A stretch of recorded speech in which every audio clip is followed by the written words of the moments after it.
And it's now my immense pleasure to introduce Niklas Mark, who is the arts editor of Frankfurter Allgemeine Zeitung, but that only describes one of the many parallel realities of Niklas's work. Niklas is a writer, an educator, a newspaper editor, an architect, also a professor, and among the many themes, of course, he's been working on is the history of mass housing in 21st kind of centuries for models of living. Niklas is one of the closest collaborators of REM on this project, and is going to present us now the chapter of research. A very, very warm welcome to Niklas Mark.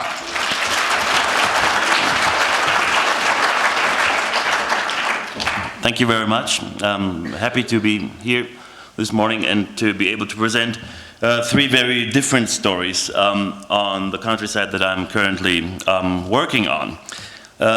So the first story I want to present you this morning is a story about gorillas. When we talk about the countryside, we might think mainly of agriculture, of cultivated land, of cows and horses and maybe tractors, but there's also what people from urban areas used to call wilderness. And in wilderness, of course, there are wild animals like gorillas.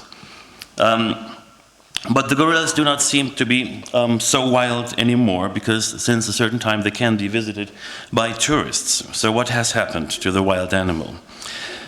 Well, if you look up the mountain gorilla in a German or American lexicon, you are told these primates were discovered only in 1902 by a German officer named Frederick von Berginge in Rwanda. The least you can say about that claim is that this is a very Western perspective, of course, because gorillas have been discovered a bit earlier by the local population, but European and American gorilla research was always more than everything I know, always a very precise indicator of the societal and ideological background of those who try to analyze these animals. Even at a moment when gorillas in the Western world existed only as a myth, in the mid-1880s still, there were depictions of the animal from what people had heard about them, like Frémier's infamous sculpture Gorille en éventant une femme, that combines like all the European fears of the so-called Black Continent with voyeuristic male fantasies. It's interesting to see that the construction of an iconography of wilderness happens at the exact same time when the first modern high-rises are erected and pave the way to an accelerated urbanism, which is around the year 1885. You all know the home insurance building, which is claimed to be the first high-rise building, which is erected in the same year that Frémier works on his gorilla with the woman. So the emergence of the modern metropolis creates as a counterpart the mythology of authentic, ancestral, untouched wilderness, a binary opposition that very soon results in the famous clash of both the high-rise and the gorilla, of course, in the movie King Kong. So for a critical history of science and a new epistemology of the countryside, I think it's very interesting to see how the gorilla was scientifically approached over time until today. It starts with the Germans who followed a very German method. They just shot gorillas and exhibited them and strengthened the image of the ferocious beast that can be and should be killed. Then the American taxidermist Carl Ackley was the first to draw a more gentle image describing the social skills of gorillas. And this is the famous diorama in New York where the gorillas were exhibited. Then, of course, you all know the story of Dian Fossey, who was crucial for the protection of the near-extinct species, and also somebody but then who humanized and cuddled these animals like as if they were kids. Reenacted here in the famous movie Gorillas in the Mist, while today's leading primatologists like Martha Robbins stress the importance of keeping our distance with the animals. At the same time, it's interesting to see that there is an impact of neuroscience and of feminist theory, or at least a growing sensibility that our assumptions about gorilla behavior might have been influenced by a projection of human role models and constructs like male dominance to the primates. And there is a very interesting story that even if these animals are now very protected by ranges, some silverback fell off a tree during a thunderstorm, apparently hit by lightning, which is the most unlikely way to die for a gorilla, but that happened, leaving the group without a leader. And what happened then puzzled all the researchers, because everybody thought the group will choose the next strong male leader to become the next silverback. But this proved to be wrong. But what actually happened is that half of the group went with a young, strong blackback, who then turned into the silverback. But the other female members of the group choose what they called an elderly weakling among the researchers, who was a migrant in the group. And no one could explain, why do these women choose a weak elderly guy? And then they saw he was much more of a better groomer. So apparently there was a form of what researchers call female choice, and some went for the strong guy, others went for the weaker guy, but was a good groomer. So apparently all these factors play a role, and this has been largely neglected because there were so many also cliches, even in the scientific world, about why gorillas behave and how they behave. There is a very paradoxical situation now in Rwanda and Uganda. Not only researchers have to rethink the whole assumptions on gorillas, but to preserve the gorillas' habitat, it's important to bring tourists, and with them also money for the local community, who otherwise would cut down the trees that gorillas need to survive.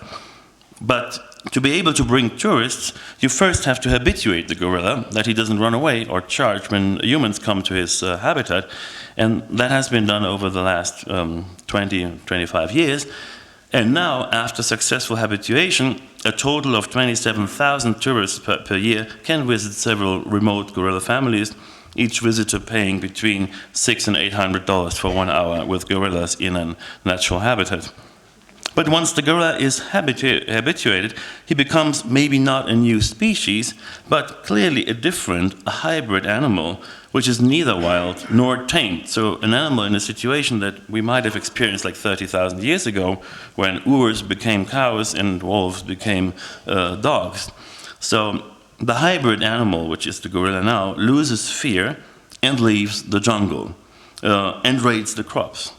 And you have to bring him back to the jungle to save the illusion of authentic wildlife that is sold to tourists. Because no tourist wants to see a gorilla among bicycles in the village.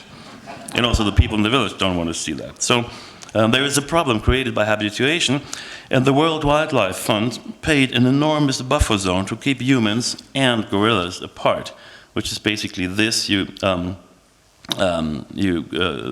create a clear border where nothing is supposed to happen, and you plant Mauritius thorns and lemongrass and other things gorillas do not like. But then it turned out the gorillas liked it very much. They enjoyed the buffer zone like a playground and spent now 50% of their time in the buffer zone. And you can see it here or here. At the same time, farmers illegally planted their potatoes in the buffer zone, as the soil is very rich. So both humans and non-humans moved into the same habitat, into the same strip that was designed to keep them apart, which of course you can interpret as a complete failure or also as a certain form of success, depending on your perspective. But this was one of the many things that through my travels struck me. We don't have much time, so I skip this, but also this was amazing. When you go to Rwanda, you have to fly to East Africa, and you think, okay, I'm German, but I can speak English, so I will get along. But not true, because there's a new alliance between East Africa and China, so all these new train stations and the new trains. So if you want to buy a train ticket, everything appears in Chinese because everything is brought from China. And now people in Kenya, Uganda, and Rwanda learn Chinese.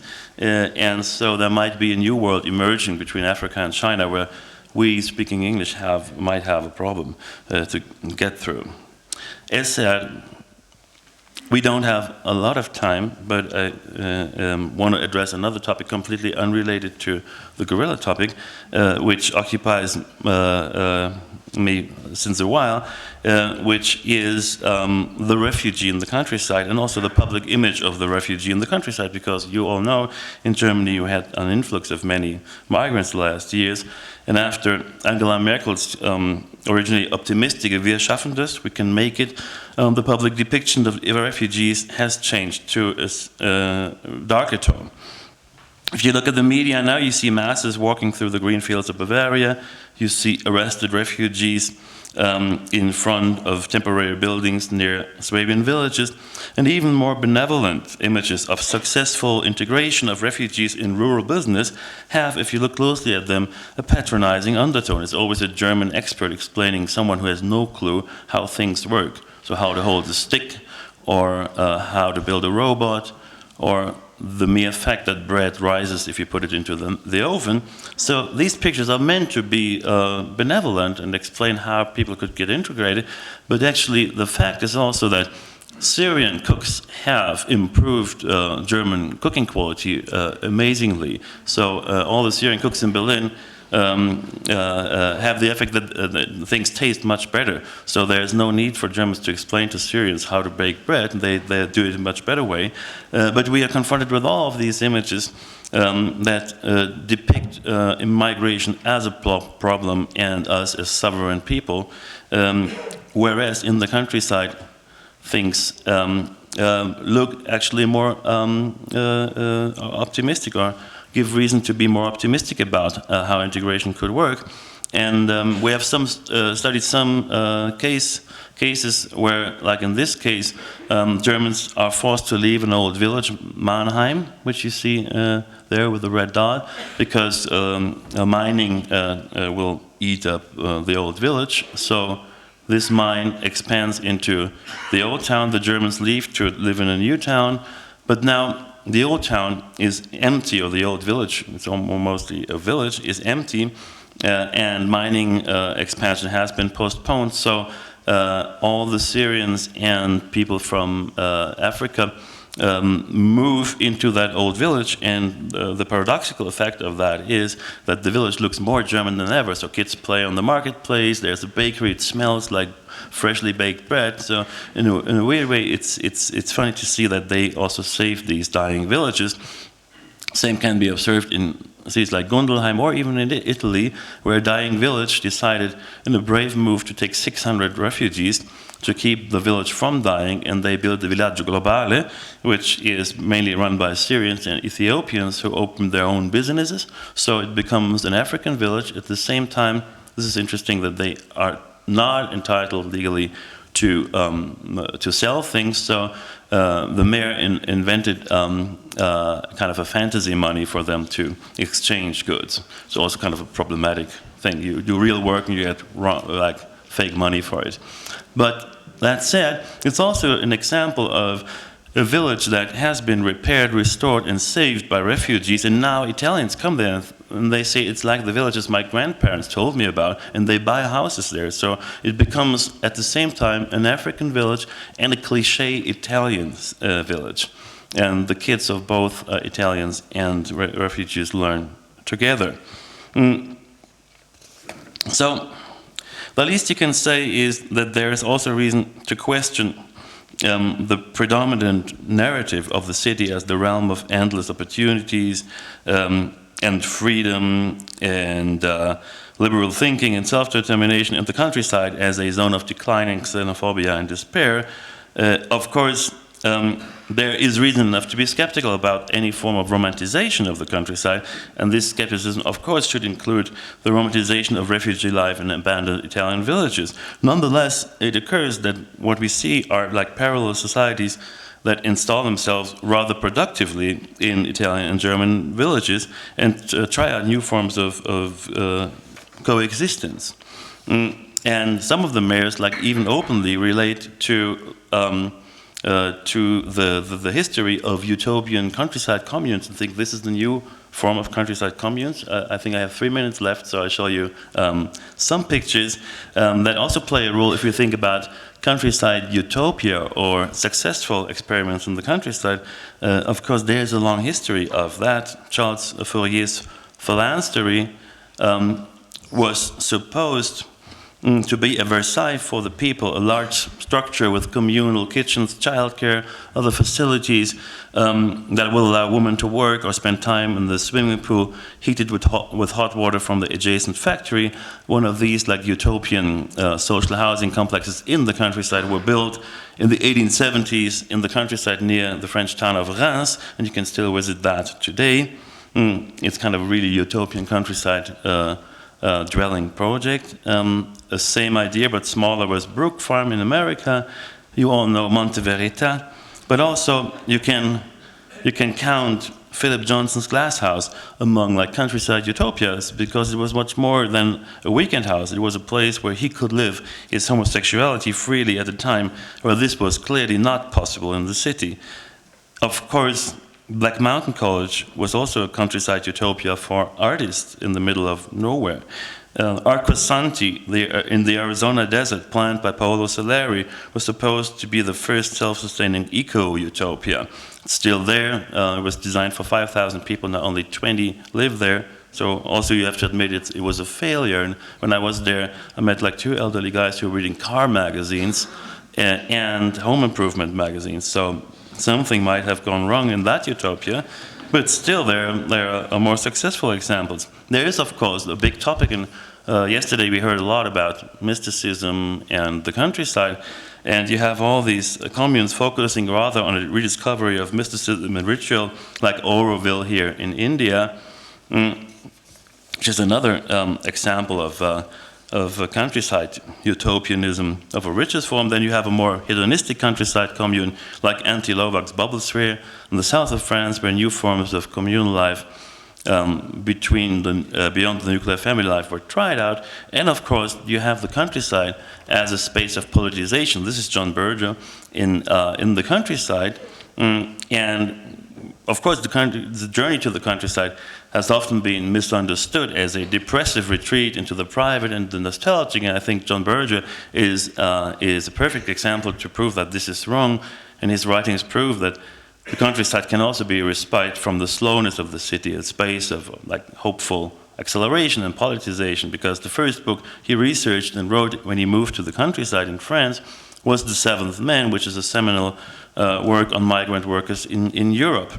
And more recently, young activists, among them the authors of The Coming Insurrection, planned an even more radical alternative to the urban capitalist civilization in the remote village of Tarnac in France, where they gather and hold conferences on Western society. So to sum up, the situation is bizarre. The promise of the countryside fuels the urban and suburban aesthetic, countering the drabness of the city with like beards and check shirts like this guy here in Berlin, or urban farming on a small scale as a consolation for the loss of senseful and meaningful existence in the city, and haystacks instead of chairs in urban cafes. On the other side, we find a movement of countryside futurists who believed and still believe the countryside could become a space of experimentation, of freedom and self-determination, and of acceleration, and new forms of beauty. We saw it in Rem's presentation, of resistance also to the overly controlled and security-obsessed cities.